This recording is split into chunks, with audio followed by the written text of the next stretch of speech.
Hi hello welcome to post 360. నేను మీ మురళీ రాపల్లి. ఎప్పుడైతే మన జూనియర్ ఎన్టీఆర్ గారు రాజకీయ అరంగేట్రం చేస్తున్నారని తెలిసిందో పాపం చాలామంది పిసుకొని చచ్చారు. అందుట్లో హ్యాష్ ట్యాగ్ యూలో ఒక అక్క ఉంటుంది, సారీ బర్రె అనకూడదు, అక్క ఉంటుంది, గొంతేసుకొని పెడుతుంది. ఆ అక్క అయితే ఇంకేం లేదు, పీక్కుంది. అసలు నీకు ఎక్కడైంది, నువ్వు ఆ కుటుంబంలో మనిషివేనా, అంత నందమూరి రూపం వచ్చినంత మాత్రాన నువ్వు రాజకీయాలకి పనికొస్తావా, ఆంధ్రప్రదేశ్లో నువ్వేం చేసావు, ఎన్టీ రామారావు గారు ఆ వంశంలో పుట్టినంత మాత్రాన, ఎన్టీ రామారావు గారు పుట్టకేసుకొని పుట్టినంత మాత్రాన నీకు రాజకీయాలు అచ్చొస్తాయా, చంద్రబాబు నాయుడికి ఎదురు వెళ్తావా, ఏదేదో చేసింది ఆవిడ. నేను కూడా జమీన్ రైతు అనే ఒక పేపర్ ఆధారంగా, ఒక ఒక ఆధారంగా నేను కూడా ఈయన రాజకీయ అరంగేట్రం చేస్తారు అంటూ ముందుగా అనుకున్న తర్వాత సేవా కార్యక్రమాల ద్వారా ముందుకు వెళ్తున్నారు అనేది తెలిసి ఓకే అనుకున్నా. అయితే ఇప్పుడు ఎవరైతే సాయి రూప్ అనే వ్యక్తి ఉన్నారో ఆయన రా ఎన్టీఆర్ అనే ఒక సంస్థ ద్వారా ఆయన ఎన్టీఆర్కి సంబంధించినటువంటి సేవా కార్యక్రమాలు వాళ్ళు తీసుకువెళ్తున్నారు. దీనికి నిజం చెప్పాలంటే ఎన్టీఆర్ గారికి ఎటువంటి సంబంధం లేదని తెలుస్తుంది. ఎందుకంటే ఎన్టీఆర్ టీంకి సంబంధించిన సభ్యులు క్లియర్గా చెప్పారు, మేము చెప్పే వరకు ఏది నమ్మకండి, తిరుపతిలో మీటింగ్ అయినా ప్రెస్ మీట్లు అయినా ఏమైనా కూడా కేవలం ఎన్టీఆర్ జూనియర్ ఎన్టీఆర్ సంబంధించిన వారు చెప్తేనే నమ్మండి, వేరే వారు ఎవరు చెప్పినా కూడా అది అసత్యాలు అంటూ వాళ్ళు చెప్పడం జరిగింది.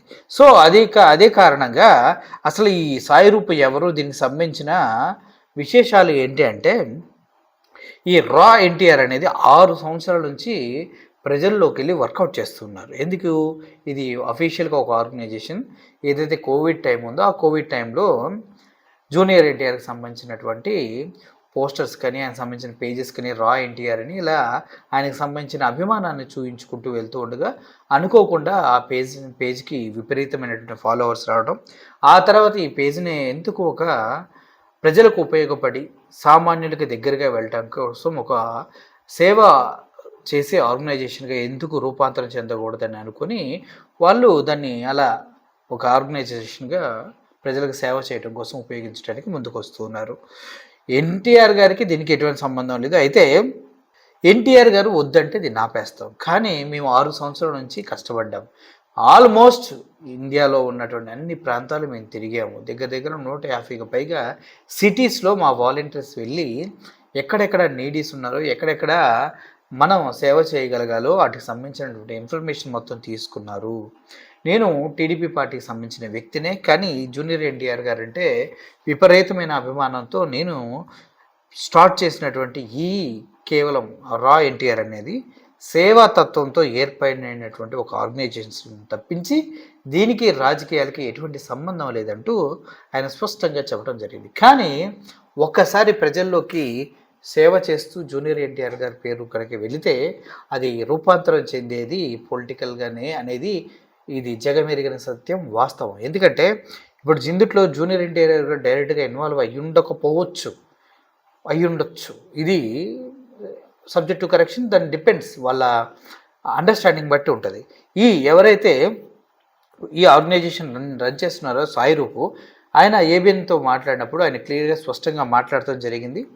ఇందుట్లో 7 ఏళ్ళ నుంచి మేము వర్క్ చేస్తూ ఉన్నాము. ఇలాంటి ఆర్గనైజేషన్ అనేది ఇప్పుడున్న ప్రజలకు చాలా అవసరం. మేము మంచి చేద్దామని బయటకు వచ్చాం, కానీ దీనికి రాజకీయాలకి ఎటువంటి సంబంధం లేదు అంటూ ఆయన మాట్లాడుతూ, ఇప్పటివరకు చాలామంది అభిమాన సంఘాలు ఉన్నాయి, చాలామందికి ఫ్యాన్ బేస్ ఉన్నాయి, వాళ్ళెవరు కూడా ఎటువంటి చారిటీస్ చేయలేదు. చారిటీస్ అంటే ప్రజల సేవ చేయలేదు, వాళ్ళకి ఎటువంటి ఉపయోగపడేది చేయలేదు. కానీ for the first time junior ఎన్టీఆర్కి సంబంధించి వీళ్ళంతా కలిసి ఒక ట్రస్టీగా ఏర్పడి ప్రజలకు మంచి చేద్దామంటే ఎందుకు ఆపుతున్నారు? దీనివల్ల ఎవరికి ప్రయోజనము, ఎవరికి అప్రయోజనము, దీనివల్ల లాభం పొందే వాళ్ళు ఎవరు, ఎందుకు ఇటువంటి కుట్ర జరుగుతుందో నాకు అర్థం కావట్లేదు. ఒకవేళ ఎన్టీ రామారావు గారు కనుక వద్దు అంటే ఇటువంటి నేను ఆపేస్తాను, కానీ ఎన్టీ రామారావు గారికి ఏం సంబంధం ఉంది వద్దు అని చెప్పడానికి? ఎవరో ఒక ట్రస్టీగా ఏర్పడి ఆయన పేరు మీద మంచి పనులు చేస్తా అంటే వద్దంటానికి జూనియర్ ఎన్టీఆర్ కూడా మనసు వస్తుందా? నా పేరు పైన మంచి పనులు చేయొద్దు అంటారా? ఏంటి అనరు కదా. మొత్తానికి కనుక చూసుకున్నట్లయితే జూనియర్ ఎన్టీఆర్ గారికి తోడుగా రా ఎన్టీఆర్ అనే ఒక సంస్థ ముందుకు వచ్చి ఆయన పేరు మీద 100 కోట్ల రూపాయలు ప్రజల సంక్షేమం కోసం బడుగు బలహీన వర్గాలు ఎవరైతే ఉన్నారో వాళ్ళకి తోడుగా నిలుస్తామన్నది మంచి కార్యక్రమమే. దీన్ని ఆపాల్సిన అవసరం ఎవరికీ లేదు. ఒకవేళ ఆపినా కూడా ఎటువంటి ఉపయోగం లేదు. మంచి చేసే వాళ్ళని చేయనివ్వండి. వాళ్ళు 7 సంవత్సరాల నుంచి కష్టపడుతూ ఉన్నారు. కానీ దీని వెనక కుట్ర జరిగే అవకాశం ఉంది. ఎందుకంటే జూనియర్ ఎన్టీఆర్ గారు కనుక బయటకు వచ్చి పర్లేదు మనోళ్ళే చేస్తున్నారు అని చెప్పినా, లేదు రా ఎన్టీఆర్ వాళ్ళు జూనియర్ ఎన్టీఆర్ సపోర్ట్తో చేస్తున్నామని చెప్పినా, అటు కూటమి ప్రభుత్వంలో కూటమి కాదు టీడీపీలో అని ప్రత్యేకంగా చెప్పుకోవాలి, టీడీపీలో ఉన్న చాలామందికి వాళ్ళకి అభ్యంతరకరమే. ఎప్పుడైతే జూనియర్ ఎన్టీఆర్ లైమ్ లైట్లోకి వచ్చి ఆయన స్టామినా తెలుస్తుందో ప్రజలకి, ఇప్పుడు నందమూరి వారసుడిగా ఆయన ప్రజల్లో సుస్థిరమైన స్థానం పొందుతారు. అట్ ది సేమ్ టైం ఇప్పుడు ఎవరైతే సొంత తాత పేరు అంటే ఖర్జూర నాయుడు గారి పేరు చెప్పుకోకుండా, ఖర్జూర నాయుడిని తండ్రిగా ప్రమోట్ చేసుకోకుండా, మహానుభావుడు ఎన్టీ రామారావు గారి బొమ్మడికి దండలేసి ఎన్టీ రామారావు గారినే వాళ్ళ తాతగా మనవడుగా, తాత మనవడులు ఓకే, బట్ బ్లడ్ రిలేషన్ వేరు కదా, చెప్పుకుంటూ ముందుకు వెళ్తూ ఉన్నారు. వాళ్ళందరికీ కూడా ప్రాబ్లం అవుతుంది. వాళ్ళ రాజకీయ భవిష్యత్తుకి ఎంతో కొంత ఇబ్బంది కలుగుతుంది. ఎందుకంటే జూనియర్ ఎన్టీఆర్లో ఉన్నటువంటి వాగ్దాటి కావచ్చు, ఆయన ప్లానింగ్ కావచ్చు, ఆయన మాట్లాడే విధానం కావచ్చు, ఆయనకు ఉన్నటువంటి ప్రత్యేకంగా చూసారా ఫ్యాన్ బేస్. ఇప్పటివరకు చంద్రబాబు నాయుడు గారికి ఎప్పుడు ఫ్యాన్ బేస్ వచ్చి చారిటీ చేస్తామని చెప్పలేదే. లోకేష్ గారికి ఉన్న ఫ్యాన్ బేస్ వచ్చి ప్రజలకు మంచి చేస్తామని ఎప్పుడు చెప్పలేదే. అదేవిధంగా అదే కూటమిలో ఉన్నటువంటి పవన్ కళ్యాణ్కి సంబంధించిన ఫ్యాన్స్ కూడా బయటకు వచ్చి మేమేదో ఓడబోటు చేస్తాం, ప్రజలకు సేవ చేస్తామని ఏమీ చెప్పలేదే. ఫర్ ద ఫస్ట్ టైం 100 కోట్లకు పైగా డబ్బులతోటి జూనియర్ ఎన్టీఆర్ గారు పేరు చెప్పుకొని ప్రజలకి సేవ చేయాలన్న దృక్పథంతో, ఆ సేవతత్వ నైజంతో బయటకు వచ్చింది రా ఎన్టీఆర్. కాబట్టి ఈ రా ఎన్టీఆర్ కనుక సక్సెస్ అయితే రాబోయే రోజుల్లో జూనియర్ ఎన్టీఆర్ రాజకీయ రంగ ప్రవేశాన్ని ఎవడు అడ్డుకునే విధంగా ఉండదు. ఒకవేళ జూనియర్ ఎన్టీఆర్ గారు ఇప్పుడు చెప్పకపోవచ్చు, కానీ రాబోయే రోజుల్లో ఎప్పటికైనా కూడా టీడీపీ పగ్గాలు చేతపట్టేది జూనియర్ ఎన్టీఆర్ఏ అనేది ఇప్పటికీ చాలామంది నమ్ముతున్నటువంటి వాస్తవం.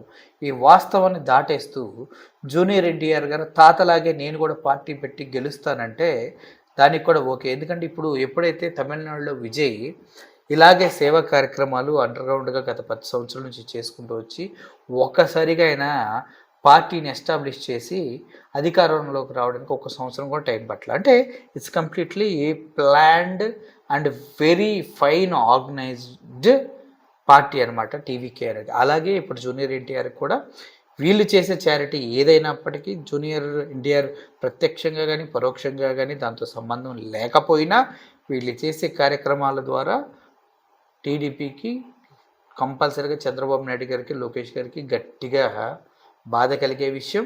ఇది సక్సెస్ అయితే భూపాతాలని తొక్కేయటం మాత్రం పక్కగా జరుగుతుంది జూనియర్ ఎన్టీఆర్ గారు.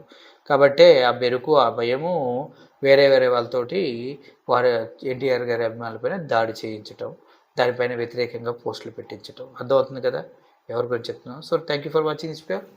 జూనియర్ ఎన్టీఆర్ గారి ఫ్యాన్స్ అంతా ఆయనకి తోడుగా నిలవండి. సేవా కార్యక్రమాలు ఏవైతే చేస్తున్నారో అవి తూచా తప్పకుండా చేయండి.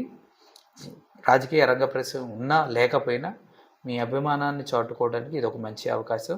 ప్రతి ఒక్కరు రా ఎన్టీఆర్ ఆర్గనైజేషన్కి సపోర్ట్ చేసి ప్రజలకి తోడుగా నిలవాలని మనసారి కోరుకుంటూ సెలవు తీసుకుంటున్నాను. Thank you for watching this video. Murali signing off. Thank you so much.